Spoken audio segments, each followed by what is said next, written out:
ఈరోజు ప్రశ్న, where was the recent GI tag Samagam 2025 held? Where was the recent GI tag Samagam 2025 held? ఇటీవల GI tag Samagam 2025లో ఎక్కడ జరిగింది? అసలు GI అంటే ఏంటి? జియోగ్రాఫికల్ ఇండికేషన్, అంటే భౌగోళిక సూచిక. ఈ భౌగోళిక సూచిక 2025 ఎక్కడ జరిగింది అంటే చూద్దాం ఆప్షన్స్. బెంగళూరు, చెన్నై, న్యూఢిల్లీ, హైదరాబాద్. న్యూఢిల్లీలో జరిగింది.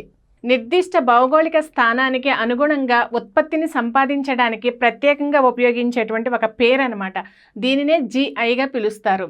భారత ప్రభుత్వము 2030 సంవత్సరం నాటికి దాదాపు 10,000కు పైగా GI ట్యాగులను లక్ష్యంగా పెట్టుకుంది అనేసి న్యూఢిల్లీలో జరిగినటువంటి సమావేశంలో కేంద్ర వాణిజ్య మరియు పరిశ్రమల మంత్రి పీయూష్ గోయల్ గారు ప్రకటించారు. మన భారతదేశంలో GI ట్యాగ్ పొందినటువంటి మొట్టమొదటి ఉత్పత్తి డార్జిలింగ్ టీ. 2024 ఏప్రిల్ వరకు భారతదేశంలో అత్యధిక GI ట్యాగులు చేయబడినటువంటి రాష్ట్రము ఉత్తరప్రదేశ్.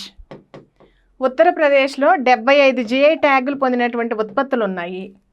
తెలంగాణ రాష్ట్రంలో 16 GI ట్యాగులు ఉన్నాయి.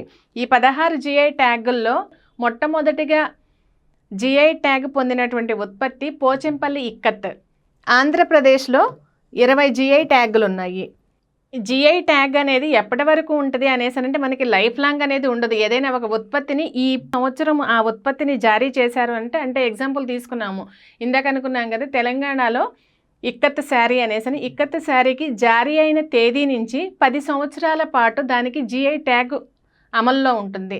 అంటే GI ట్యాగ్ అనేది రిజిస్ట్రేషన్ జారీ చేయబడినటువంటి తేదీ నుంచి 10 సంవత్సరాల వరకు అమల్లో ఉంటుంది.